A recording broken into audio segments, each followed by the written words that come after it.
ನಮಸ್ಕಾರ ಸ್ನೇಹಿತರೆ. ಇವತ್ತು ಶನಿವಾರ. ಪಾಪನ್ನ ಸ್ನಾನ ಮಾಡಿಸಿ ಮಲಗಿಸಿದ್ದೀನಿ. ಬೆಳಗ್ಗೆ ತಿಂಡಿ ಕೂಡ ಆಯಿತು. ಅಕ್ಕಿ ರೊಟ್ಟಿ ಮಾಡಿದ್ದೆ. ತಿಂಡಿ ಎಲ್ಲ ಮುಗಿಸಿ ಪಾಪನ ಸ್ನಾನ ಮಾಡಿಸಿ ಮಲಗಿಸಿ ಅವನು ಆಟ ಆಡಿದ್ನಲ್ಲ ನೋಡಿ, ಆಟದ ಸಾಮಾನು ಎಲ್ಲ ತೆಗ್ದಿಡ್ತಾಯಿದ್ದೀನಿ. ಒಂದು ಬಕೆಟಿಗೆ ಹಾಕಿಡ್ತೀನಿ.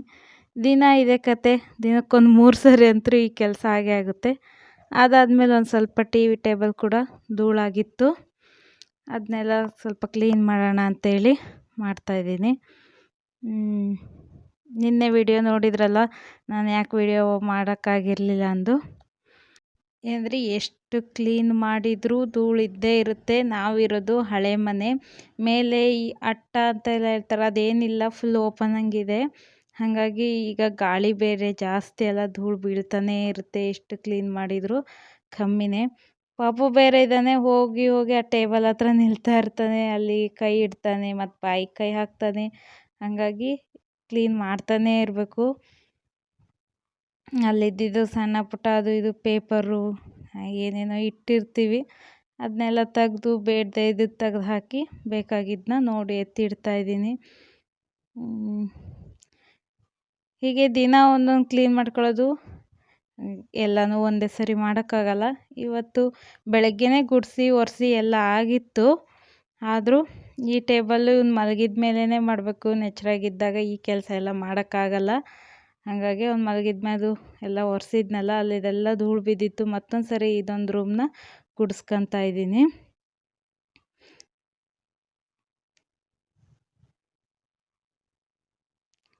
ಇದಾದಮೇಲೆ ಬಟ್ಟೆ ಕೂಡ ವಾಶಿಗೆ ಹಾಕೋಣ ಅಂತೇಳಿ ಬಂದೆ. ಇದು ನನ್ನ ಹೆಲ್ಪರು. ತುಂಬಾ ಹೆಲ್ಪ್ ಆಗುತ್ತೆ ಈ ವಾಷಿಂಗ್ ಮಿಷಿನ್ ಇರೋದ್ರಿಂದ. ಬಟ್ಟೆನೆಲ್ಲ ವಾಶಿಗೆ ಹಾಕಲಿಕ್ಕೆ ಇದರಲ್ಲಿ ಹಾಕಿ ಬಿಡ್ತೀನಿ. ಅವ್ನು ಮಲಗಿರೋದ್ರಿಂದ ಈಗ ನಾನು ವಾಷಿಗೆ ಮಿಷಿನ್ ಆನ್ ಮಾಡಲ್ಲ. ಎಲ್ಲ ಬಟ್ಟೆನೂ ಇದಕ್ಕೆ ತುಂಬಿ ಬಿಡೋದು ಅವನು ಎದ್ಮೇಲೆ. ನಮಸ್ಕಾರ ಸ್ನೇಹಿತರೆ, welcome back to my channel Kavitha lifestyle. ಎಲ್ಲರೂ ಹೇಗಿದ್ದೀರಾ? ಚೆನ್ನಾಗಿದ್ದೀರಾ ಅಂತ ಭಾವಿಸ್ತೀನಿ. ನೋಡಿದ್ರಲ್ವಾ, ಇಷ್ಟೆಲ್ಲ ಕೆಲಸ ಮಾಡಿಕೊಂಡು ಇವಾಗ ಸ್ನಾನ ಕೂಡ ಮಾಡ್ಕೊಂಬಂದೆ. ಇಲ್ಲಿ ಮಧ್ಯಾಹ್ನದ ಊಟಕ್ಕೆ ರೈಸ್ ಕೂಡ ಆಗ್ತಾಯಿದೆ. ಇವತ್ತು ನಾನು ನನ್ನ ಡೈಲಿ ರುಟೀನ್ನ ತೋರಿಸ್ತಾ ಇದ್ದೀನಿ. ಬನ್ನಿ ನೆಕ್ಸ್ಟ್ ಏನು ಇದೆ ನೋಡೋಣ. ಪಾಪು ಕೂಡ ಸ್ನಾನ ಮಾಡಿಸಿ ಮಲಗಿಸಿದ್ನಲ್ವ, ಆವಾಗಲೇ ತಿಳಿಸಿದ್ದು. ಇನ್ನು ಮಲಗಿದ್ದಾನೆ.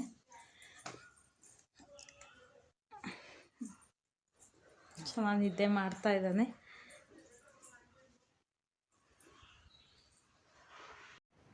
ನಾನು ನಾಳೆ ಒಂದು ಫಂಕ್ಷನ್ಗೆ ಹೋಗೋದಿದೆ. ಹಾಗಾಗಿ ಯಾವ ಸೀರೆ ಉಡೋದು ಅಂತ ನೋಡೋಣ, ಎತ್ತಿಟ್ಕೊಳ್ಳೋಣ ಅಂತ ಹೇಳಿ ಇವಾಗ ನೋಡೋಣ ಅಂತ ಬಂದಿದ್ದೀನಿ. ನಮ್ಮ ಹೆಣ್ಮಕ್ಳಿಗೆ ಎಷ್ಟು ಸೀರೆ ಇದ್ದರೂ ಕಮ್ಮಿನೇ ಅಲ್ವಾ. ಒಂದು ಸೀರೆ ನೋಡಿ ತಕ್ಕೊಂಡೆ. ಏನಂದರೆ ಈ ಸೀರೆನ ನಮ್ಮ ಅಕ್ಕ ಇಸ್ಕೊಂಡು ಹೋಗಿದ್ರು ಒಂದು ಸರಿ. ಅವ್ರು ನನಗಿಂತ ತೆಳ್ಳ ಇದ್ದಾರೆ, ಸಪುರ. ಅವ್ರ ಅಳತೆಗೆ ಅದು ಬ್ಲೌಸ್ನ ಸ್ಟಿಚ್ ಮಾಡಿಸ್ಕೊಂಡಿದ್ದಾರೆ. ನಾನಿವಾಗ ಸ್ಟಿಚ್ನ ಬಿಚ್ತಾ ಕೂತಿದ್ದೀನಿ. ಅದು ಸ್ಟಿಚ್ ಬಿಚ್ಚಿದ್ರೆ ನನ್ನ ಅಳತೆಗೆ ಆಗ್ಬೋದು. ಅವ್ರು ನನಗಿಂತ ಸಣ್ಣ ಇದ್ದಾರೆ. ಈ ಸೀರೆ ಉಡದೆ ನಾನು 2 ವರ್ಷನೇ ಆಯಿತು. ಹಾಗಾಗಿ ಇದು ನೋಡೋಣ ಅಂತ ಹೇಳಿ ತಗೊಂಡೆ.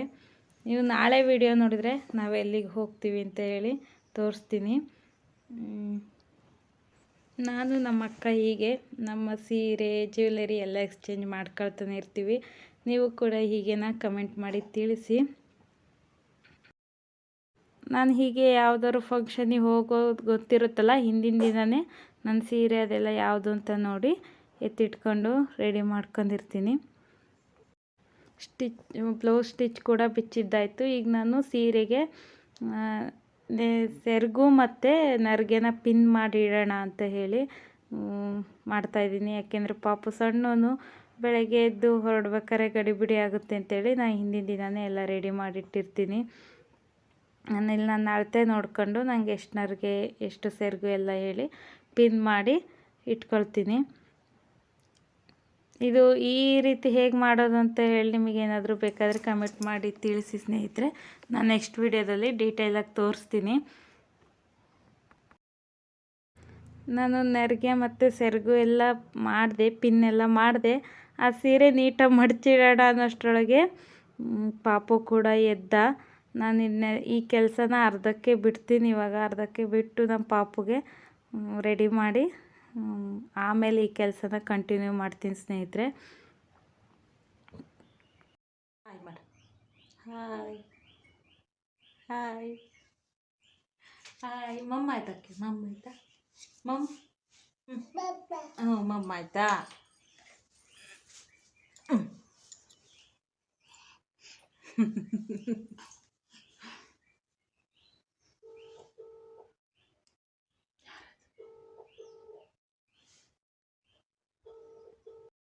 ನಾನು ಪಾಪನ್ನ ರೆಡಿ ಮಾಡಿ ಬಿಟ್ಟು ಈಗ ಮತ್ತೆ ನಾನು ಸೀರೆ ಮಡ್ಚೋದನ್ನ ಕಂಟಿನ್ಯೂ ಮಾಡ್ತಾಯಿದ್ದೀನಿ. ಈ ರೀತಿಯಾಗಿ ನಾನು ಸಣ್ಣದಾಗಿ ಈ ಸೀರೆನ ರೆಡಿ ಮಾಡ್ತಾಯಿದ್ದೀನಿ. ಇಷ್ಟು ಮಾಡೋದ್ರೊಳಗೆ ನನಗೆ ಸುಸ್ತಾಗ್ತಾಯಿತ್ತು. ಏನೋ ಗೊತ್ತಿಲ್ಲ, ಇದ್ದಕ್ಕಿದ್ದಾಗೆ ಜ್ವರ ಬಂತು. ಜ್ವರ, ಮೈಕೈ ನೋವು, ತಲೆನೋವು ಎಲ್ಲದೂ ಒಟ್ಟೊಟ್ಟಿಗೆ ಬಂದ್ಬಿಡ್ತು. ಸುಸ್ತಾಗ್ತಾಯಿತ್ತು. ಇದು ಇಷ್ಟು ಮಾಡೋದ್ರೊಳಗಾಗಿ ನನಗೆ ತುಂಬಾ ಸುಸ್ತಾಗಿತ್ತು. ಹಾಗೆ ಇದನ್ನು ಸಣ್ಣದಾಗಿ ಸೀರೆನ ಮಡಚಿ ಕೂಡ ಇಟ್ಟೆ.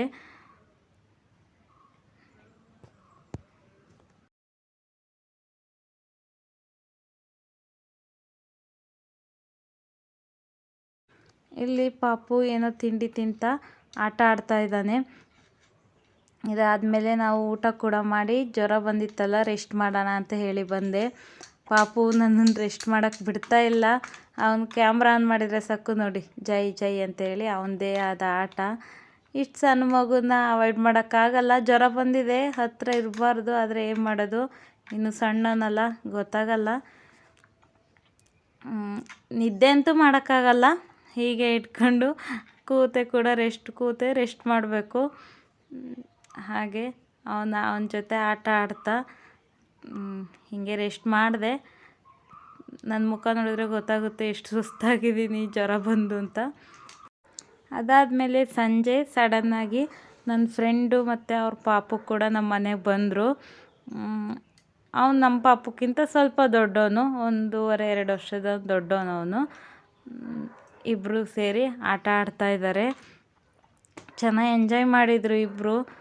ಎಷ್ಟು ತಲೆನೋವು ಇತ್ತು ಅಂತೀರಾ ಈ ಅದ ಶಬ್ದಕ್ಕೆ. ಏನು ಮಾಡೋದಲ್ವ, ಅವರಿಬ್ಬರು ಮಕ್ಕಳು ಸಣ್ಣವರು, ಗೊತ್ತಾಗಲ್ಲ.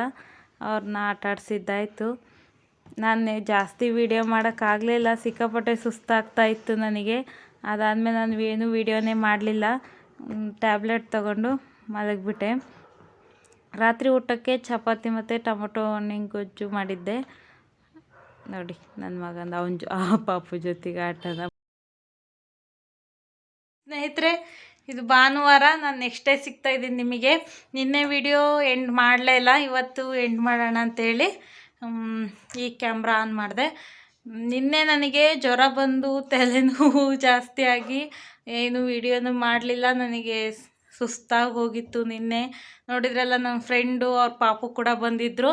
ಹಾಗೆ ನಿನ್ನೆ ಅಣ್ಣ ಕೂಡ ಬಂದ ಊರಿಂದ. ನಮ್ಮ ಅಣ್ಣ ಅವ್ನು ಬರೋಷ್ಟೊತ್ತಿಗೆ 10:30 ಆಗಿತ್ತು. ವಿಡಿಯೋ ಮಾಡಲಿಲ್ಲ. ಈ ವಿಡಿಯೋನ ಇಲ್ಲಿಗೆ ಎಂಡ್ ಮಾಡ್ತೀನಿ ಸ್ನೇಹಿತರೆ. ಸಿಗೋಣ ಮುಂದಿನ ವಿಡಿಯೋದಲ್ಲಿ. ನೆಕ್ಸ್ಟ್ ವಿಡಿಯೋ ನಾವು ಎಲ್ಲಿ ಫಂಕ್ಷನಿಗೆ ಹೊರಟಿದ್ದೀವಿ, ಯಾವ ಊರಿಗೆ ಹೋಗ್ತಾ ಇದ್ದೀವಿ ಫಂಕ್ಷನ್ಗೆ ಅಂತ ಹೇಳಿ ತಿಳಿಸ್ತೀನಿ. ಕಾಯ್ತಾ ಇರಿ, ನೆಕ್ಸ್ಟ್ ವಿಡಿಯೋ ಇಂಟ್ರೆಸ್ಟಿಂಗ್ ಆಗಿರುತ್ತೆ. ಸಿಗೋಣ ಮುಂದಿನ ವಿಡಿಯೋದಲ್ಲಿ. ಈ ವಿಡಿಯೋ ನೋಡಿದ್ದಕ್ಕಾಗಿ ಧನ್ಯವಾದಗಳು.